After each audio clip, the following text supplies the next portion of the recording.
Welcome back. This is Dr. Vishal Trivedi from Department of Bioscience and Bioengineering, IIT Guwahati, and let's continue our discussion about the sexual reproduction in flowering plant. So, what we have discussed in our previous lecture that we have actually understand the importance of sexual reproduction in the plant and how it was evolved over the course of different groups within the plant, like how it was evolved from algae to the angiosperms. So, angiosperms are the only plants which are which have developed the flowers, and they have the well developed the sex organs within the flowers. So, in the previous lectures we have discussed about the structure of the flower, and within the structure of the flower what we have discussed that the every flower has four parts. One is called the calyx,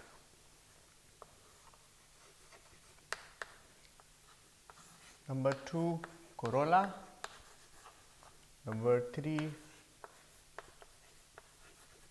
androecium or male sex organ, and number 4 the gynoecium or the female sex organ. So, now we are going to start the discussion about the male as well as the female sex organs, and within the male sex organs we have the structure known as the stamen. So, as you can see in the given slide, the structure of a stamen. So, stamen are modified leaves and they are involved with the production of microspores or the pollen grains. Each stamen is consist of a cylindrical, massive or thread like filament and a broad terminal bilobed anther. So, each lobe of an anther has 2 pollen sac.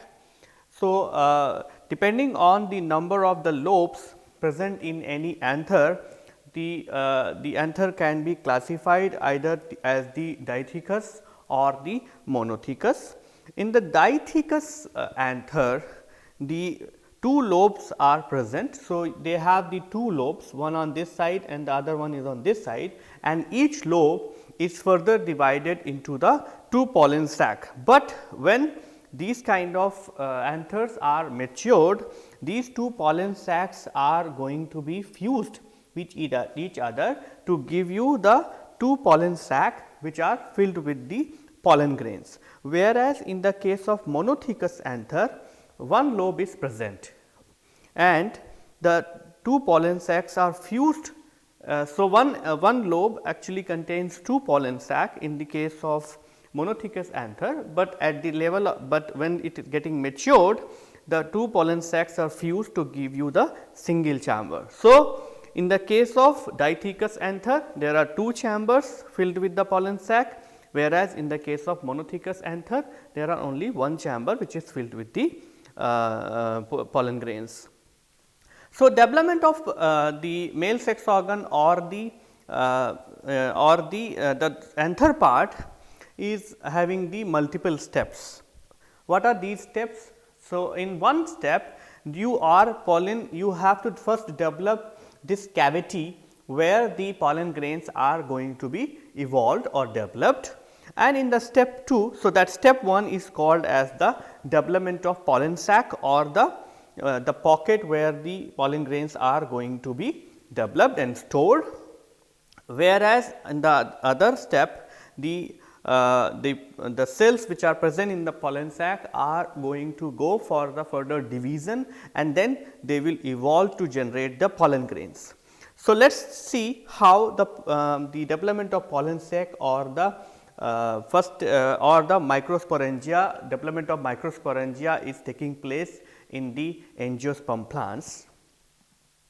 So, this is the structure of a pollen sac which is under the course of development. What you will see that the development of pollen sac begins with the differentiation of archaeosporial cells in the hypodermal region, and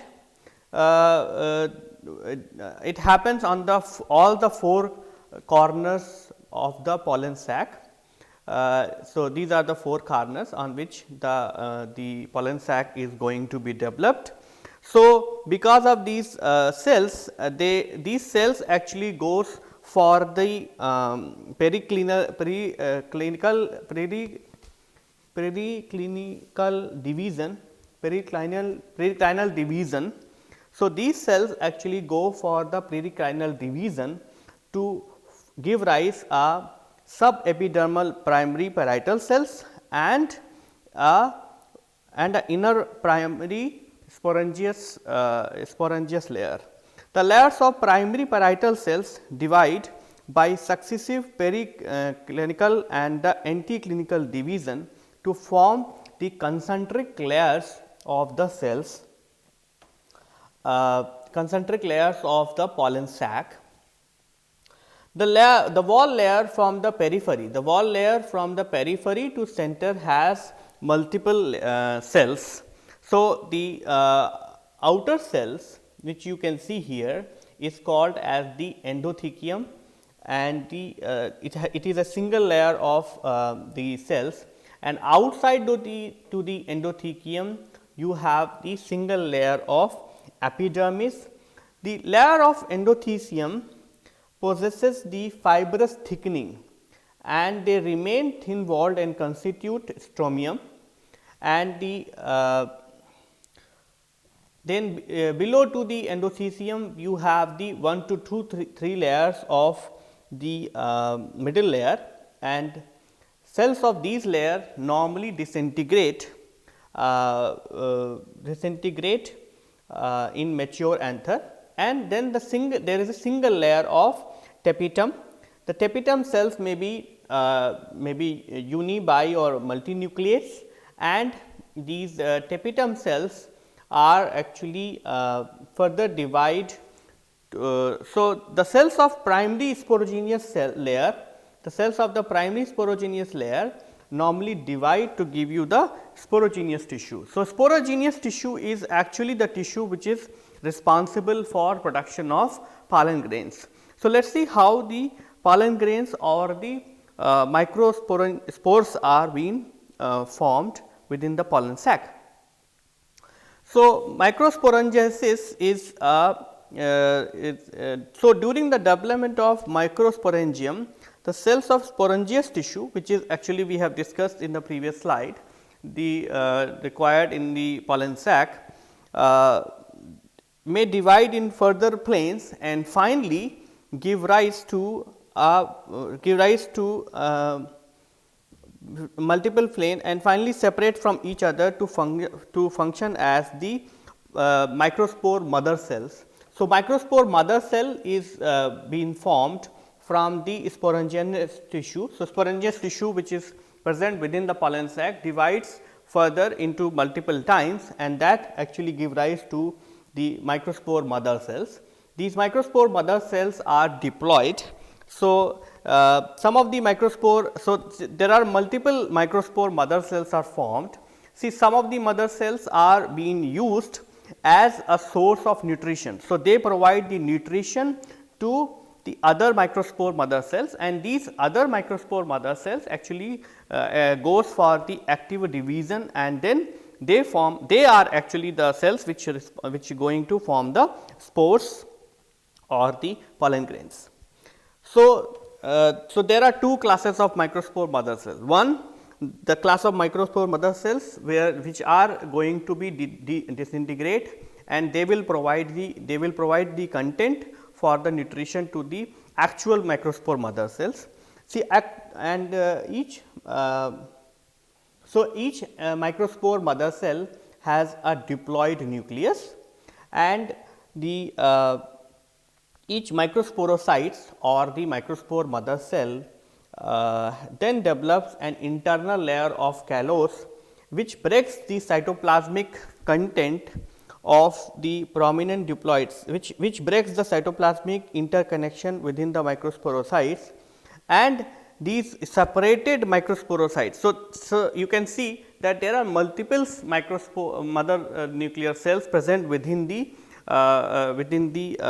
sporangious tissue, and then these mother cells are being separated from each other by a layer of callose, and that actually will give you in single individual microspore mother cells, and then the single individual microspore mother cells then go for the reduction division, because they are the diploid cells. So, they go for the reduction division, and through the process of meiosis then they segregate the nuclear content, and then ultimately what they are going to have is the 4 haploid nucleus, and then within the these 4 haploid nucleus then go for the cytokinesis, and because of that cytokinesis it is going to develop the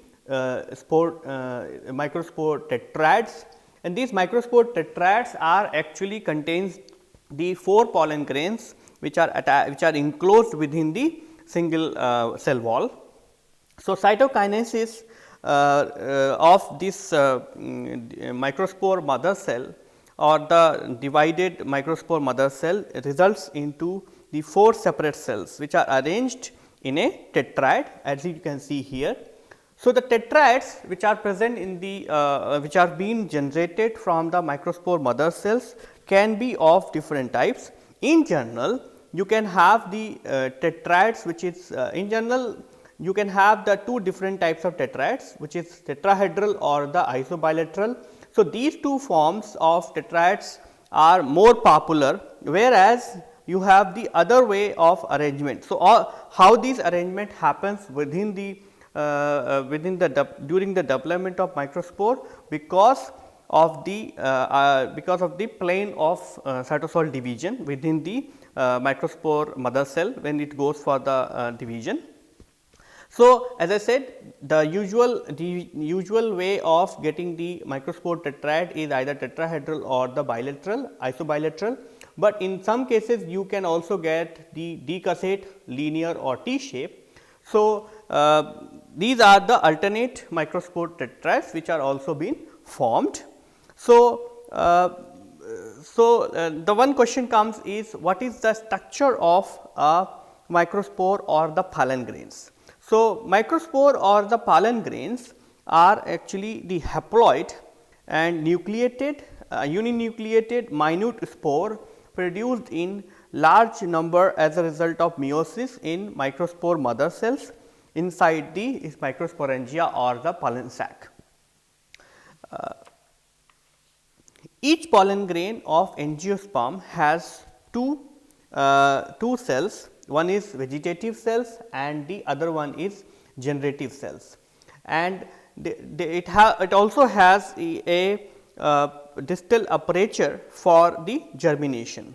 So, the pollen grains are generally globose in shape, and through several other shapes are globose in shape, but in some cases they are also oval or to the polyhedral. So, it depends on the particular kind of plant species and the particular kind of so that according to the plant species, some plant species also have the oval or the polyhedral microspores or the pollen grains, but in general they are found globose shape.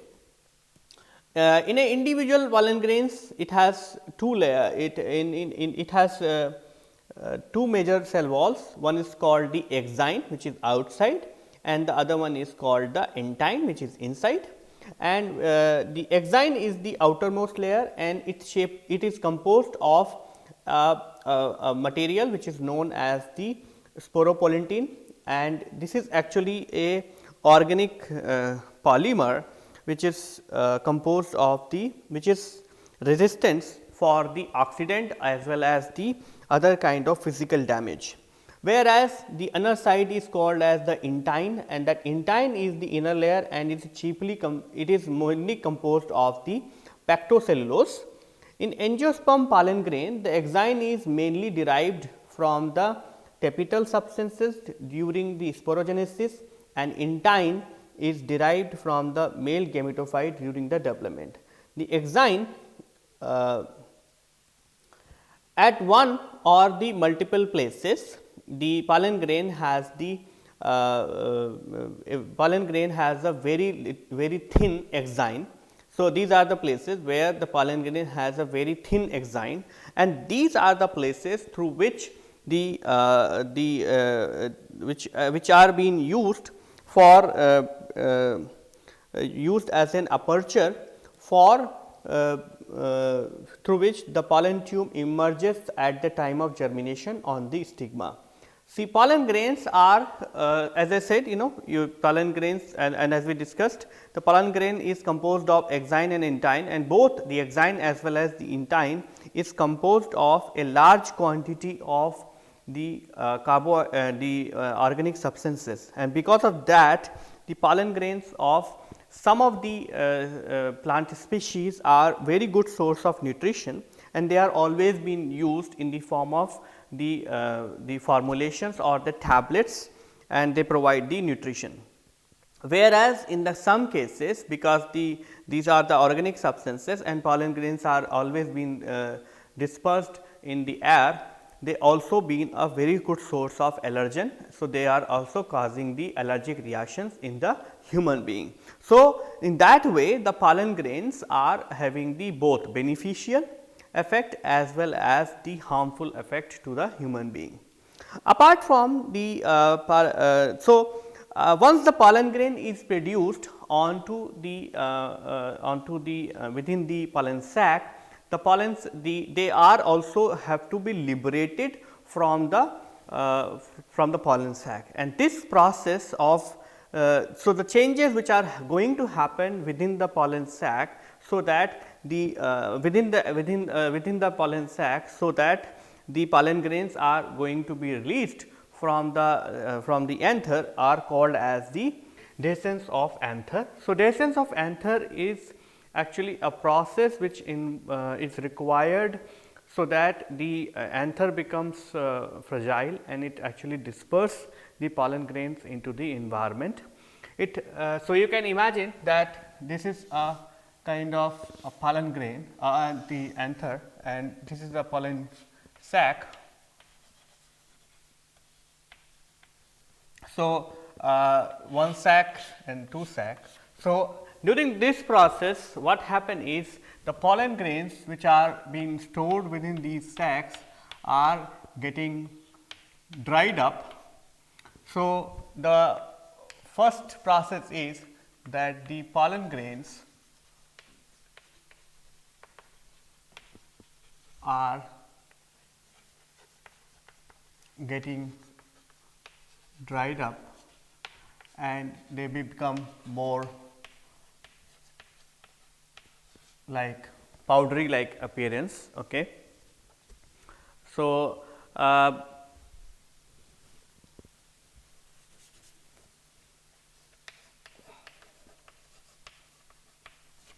so they become powdery like appearances, and this powdery like appearance within the pollen sac is important because it will help them to disperse in the subsequent step. Then after this the further drying up happens, and the so in this process what will happen is the partition between the two lobes is going to be broken down, and then ultimately it is going to be a single chamber which is going to have the filled pollen grain. So, the second step is that the further drying will break the partition between pollen sac and that is going to give you the one chamber.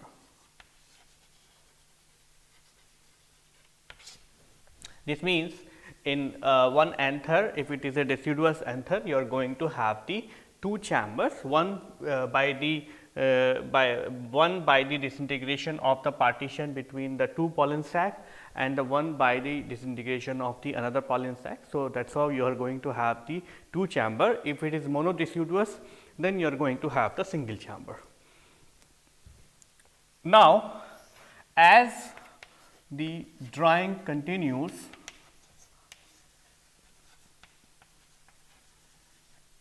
that actually will give a pressure on the outer layer of the cell, and the outer layer of cells which are actually called as the endothecum.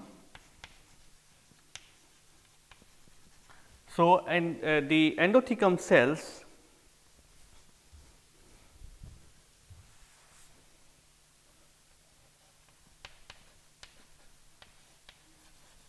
so as the further drying up continues, the outer layer of the endothecum cells actually goes for the dehydration, and when they will go for the dehydration, they will contract, and so you can imagine that the endothecum cells are present on the outer layer, and they will actually going to contract, and because of their contraction, this chamber is going to shrink or will going to have the inward pressure, and because of that this chamber is going to be broken from the top, and as a result the pollens are going to be dispersed in the environment. So, after that the pollen sac is going to be broken, and that will disperse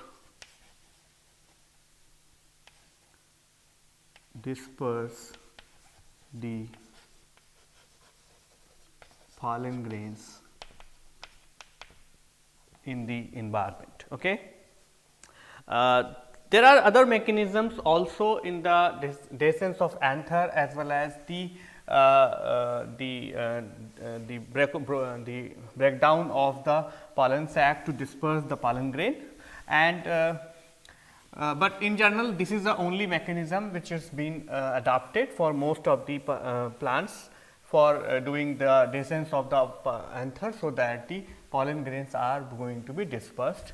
Now, once the pollen grains are being dispersed, the pollen grains from the one plant will go to the next to the stigma of the female sex organ, and this process of going from the movement of the pollen grain from the pollen grain from the pollen sac to the stigma of the female sex organ is known as the pollination.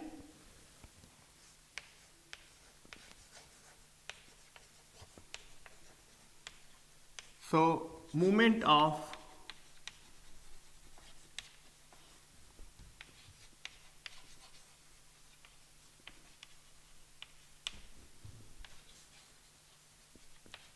from anther to stigma is known as pollination. This pollination could happen between the plant 1 to plant 2, or it could happen within the plant. Okay. And because of that, the pollination could be of two nature. One is called self pollination, which is this one, and the second one is called as the cross pollination.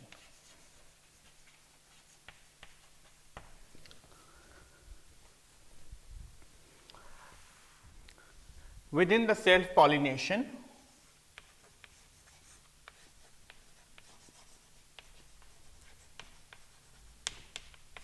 okay. So, self pollination means the pollination of the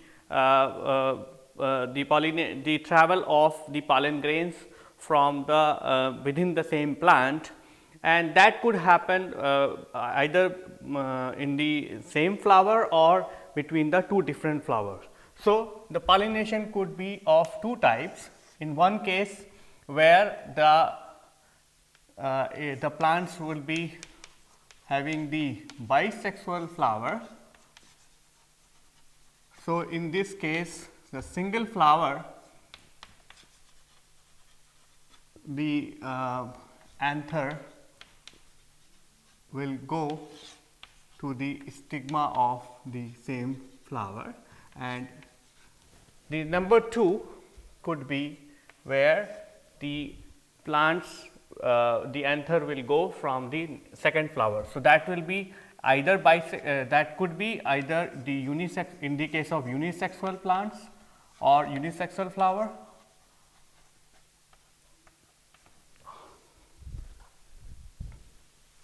No, so in that case the movement would be from one flower to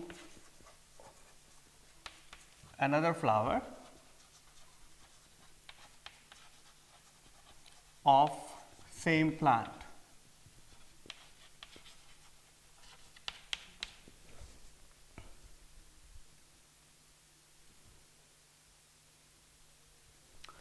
So, this mode of the movement is called as where the pollen grains are going from the one flower and within the flower is called as the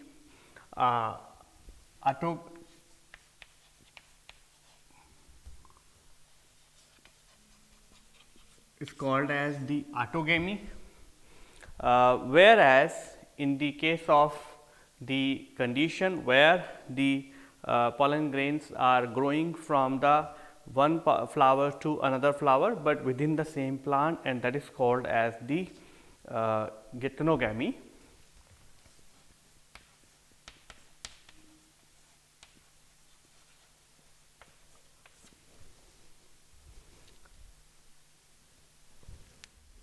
Now, you can imagine that you have a plant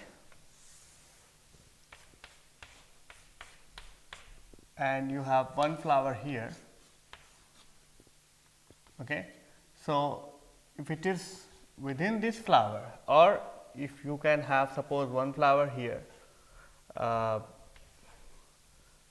okay. So, the pollens probably can travel and then go to here, and if it is like this, then this is called as the geitonogamy, whereas if it is like this, then it is called as the autogamy. So, within the cell, as you can see on the PowerPoint slide, I have described the cell pollination. So, in this case what you will see is that there are two conditions, one where the pollen grains are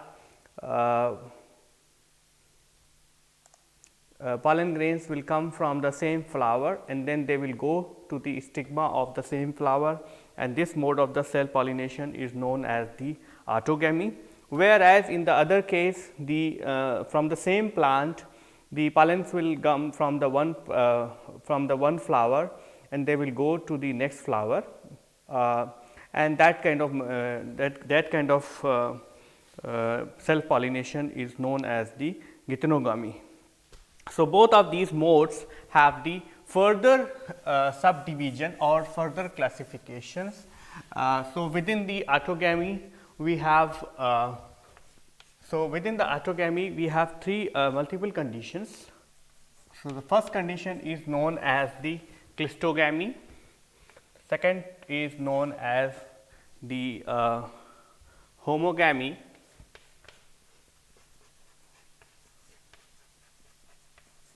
and third condition, and these are the specific circumstances in which these things are happening, is called as the bud pollination.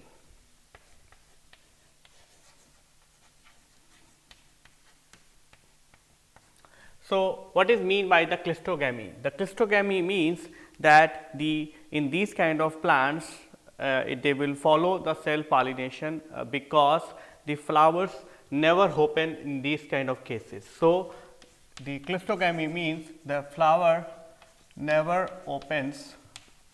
So, once the flower is not going to open, then they have no option but to follow the self pollination.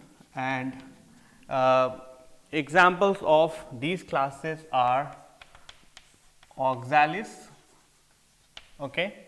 Whereas in the case of the homogamy, the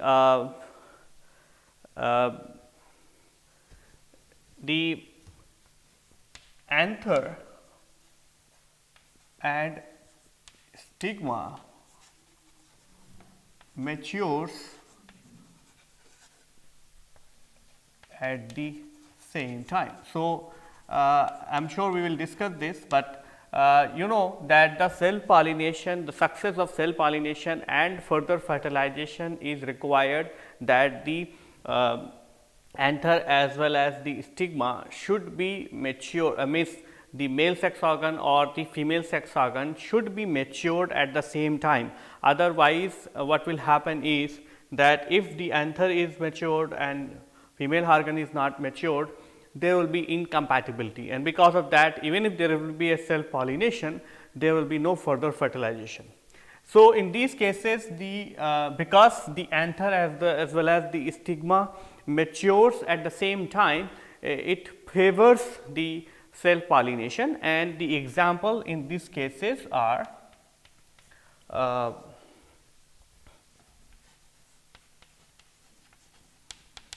mirabilis. Now, the third condition is called as the bud pollination. So, you remember, you know that the once the flower is formed, it is formed in the, it is enclosed in the form of bud. So, as soon as it is in the form of bud, it actually remains immature or it is not fully mature. But in these kind of specific cases, the anther as well as the stigma is matured while within the bud only. So, because the anther and stigma are matured at the same time within the bud itself, that actually favors the, and you know the bud is closed. So, it actually brings the anther and the stigma very close, and that is how it will actually facilitate the self pollination. And the example in this class is most of the cereals like wheat, rice, etc. Okay. So, this is about the self pollination. There are other mode of self pollination, and that is called as the geitonogamy.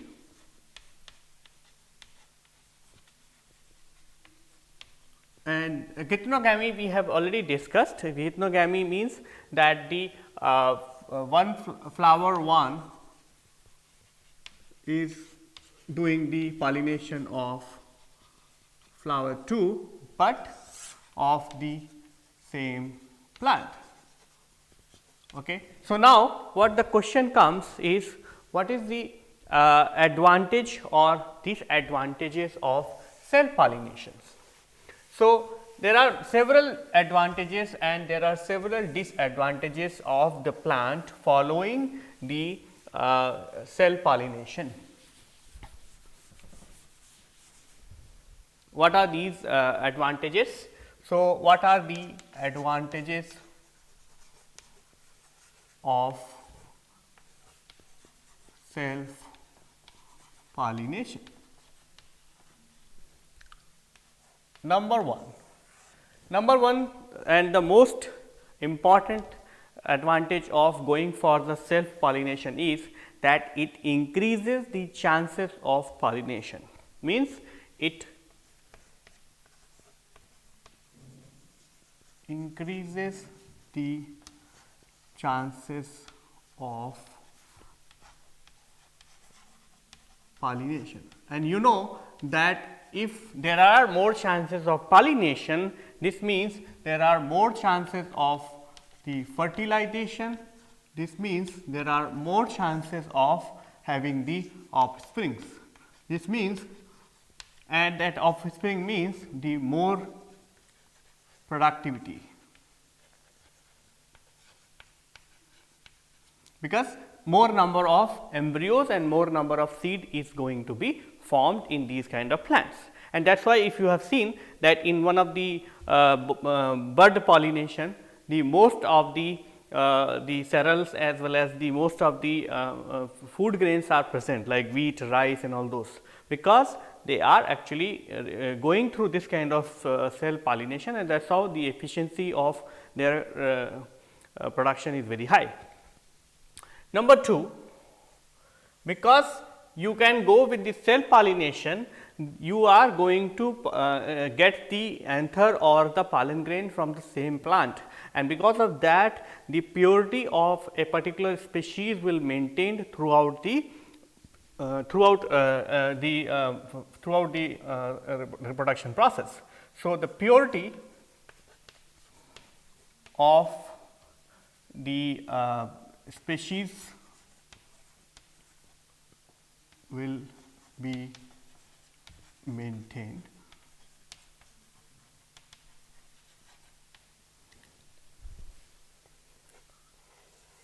Number 3,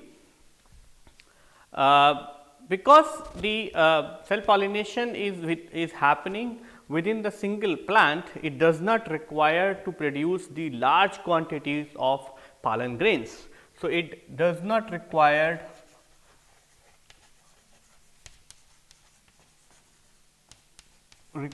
to produce large numbers of pollen grains. Number 4, because the cell pollination does not require any external agent for facilitating the pollination, it also can conserve the energy by not to produce very brightly colored or very beautiful flowers. And so, in that case also it does not have to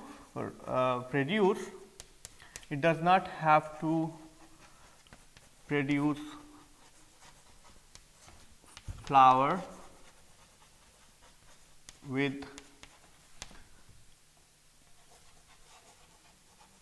colored petals or scent or the nectars, because these are the things, means colored petals or the scent or the nectars or any kind of other features. These are the features which are required actually for the attracting the agents. Okay. But in these cases there is no agent involved in doing the pollination. So, because of that the plant can conserve a lot of energy in producing the color or producing the nectar. Since they have so many advantages, the cell pollination also has many number of or several type of disadvantages. What are the disadvantages of cell pollination?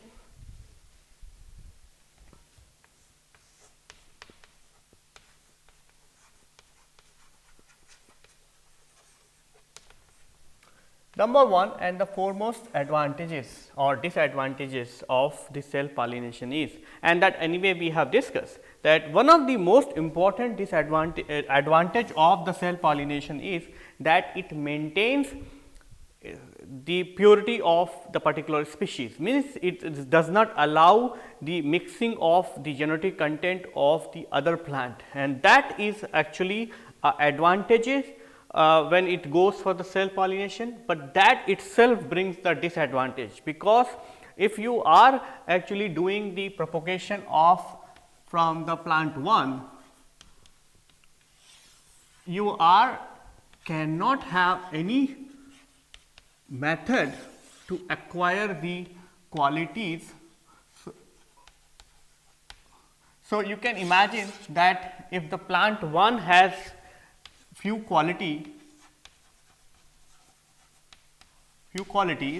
and plant 2 has few qualities, but if the plant 1 is going through the self pollination and plant 2 itself is going through the self pollination, then these two species will remain pure, but they will not be able to have their crossbreed. So, that actually will not going to give them the plant 3.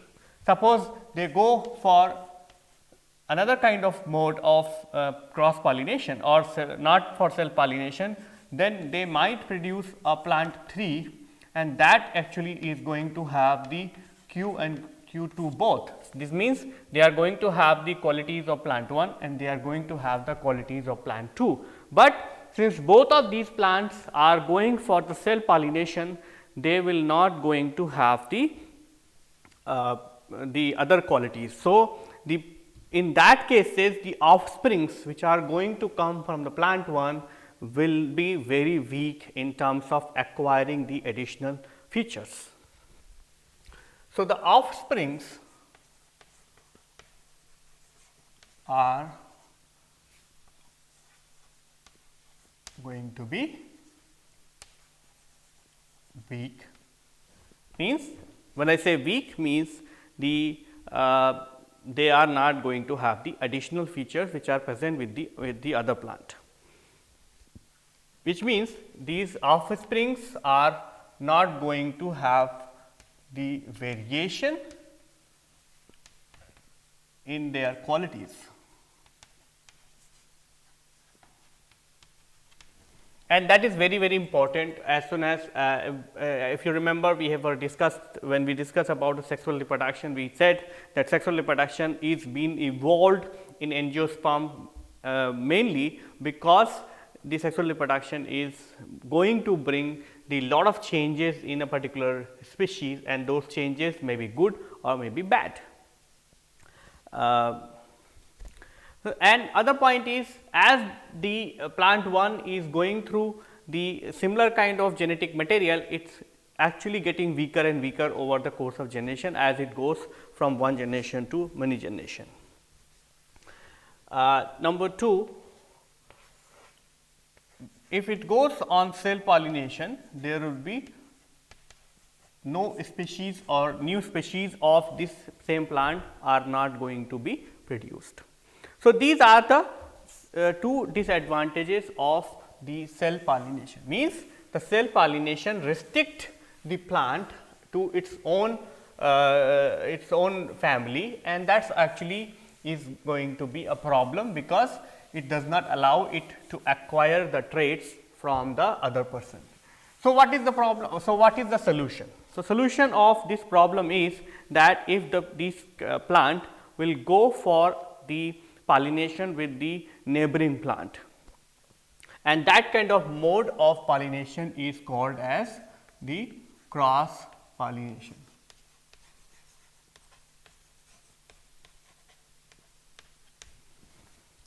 So, in the cross pollination, there are several factors which are actually contributing towards the cross pollination. So, what are the factors which are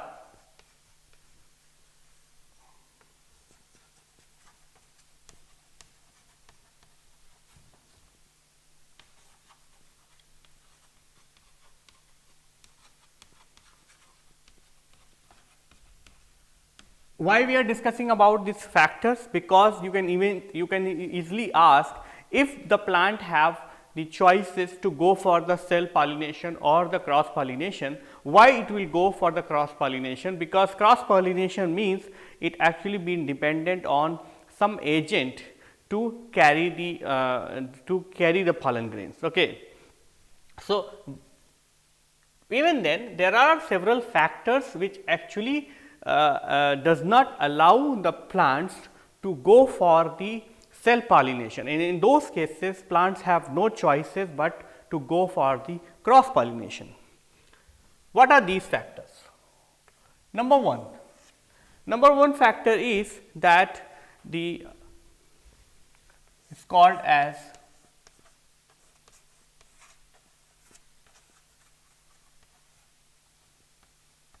the hercogamy. So, there are many plants which are actually having the mechanical barriers to protect their stigma or their anthers, and in those cases these kind of plants cannot get the self pollination because they have the mechanical barrier. This mechanical barrier has to be removed by an external agent to facilitate the pollination, and in these cases the cross pollination is only possible. So, in these cases we have two types of mechanical barrier. One barrier, so we have, so in the hercogamy means that the plants are having the mechanical barriers and that protects the self pollination. So, that does not allow to have the self pollination, because you can imagine that you have a flower like this, but this area, so you can imagine that you have the stigma, you have the anthers on the side, right, but this middle portion, which is actually the stigma, is covered with a membranous sheet. So, with this kind of if it covered with a membranous sheet, and this kind of membranous sheet is known as the, so the membranous sheet which covers the stigma is known as the